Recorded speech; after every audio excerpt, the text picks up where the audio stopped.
శ్రమలో విడుదల. దేవుడు మనలను రెండు విధములుగా విడుదల చేయుదురు.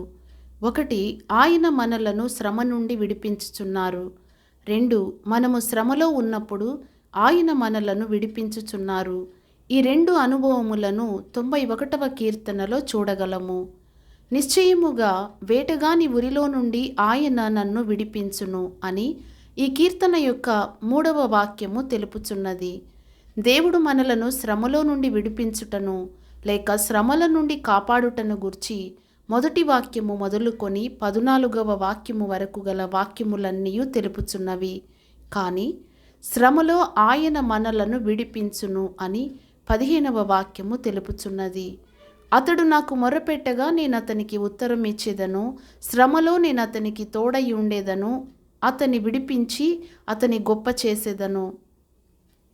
దేవుడు మనలను శ్రమ నుండి విడిపించుటకును మనము శ్రమలో ఉన్నప్పుడు మనలను విడిపించుటకును గల మధ్యలో గల భేదమేమి?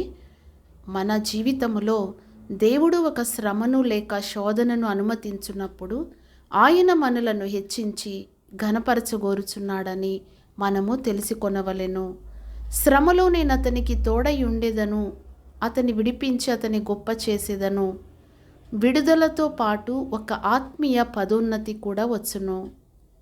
షద్రకు, మేషకు, అబేద్నెగోలు అగ్ని నుండి తప్పింపబడలేదు, కానీ అగ్నిలో ఉండి తప్పింపబడిరి. వారు అగ్నిలోనికి పడవేయబడిరి. వారు అగ్నిలో త్రోయబడిన తరువాత దేవుడు వారిని తప్పించి రక్షించెను. తదుపరి రాజు షద్రకు, మేషకు, అబేద్నెగోయను వారిని బబులోను సంస్థానములో హెచ్చించెను. దానియేలు 3:30.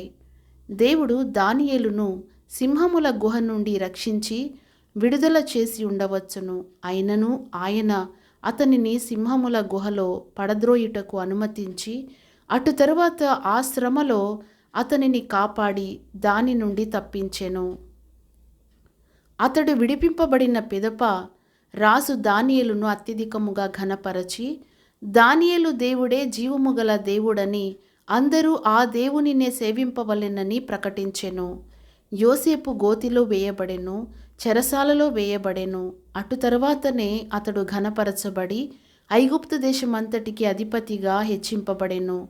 మొర్దెకై ఎంతో భయంకరమైన శ్రమలో నుండెను. అతని జనులందరూ చంపబడవలెనని రాజాజ్ఞ జారీ చేయబడెను. అయినను దేవుడు ఆ భయంకరమైన శ్రమలో నుండి అతనిని విడిపించి ఆ మహా సామ్రాజ్యమునకు ప్రధానమంత్రిగా అతనిని హెచ్చించెను. బహుశా నీవు కూడా ఇప్పుడు ఒక లోతైన శ్రమలో చిక్కుకొని ఉండవచ్చును. అయినను ధైర్యము వహించుము. నీవు సత్యమునకు నమ్మకమైన వాడవుగా ఎంచబడిన తదుపరి దేవుడు నిన్ను విడిపించి నిన్ను గొప్ప చేయును.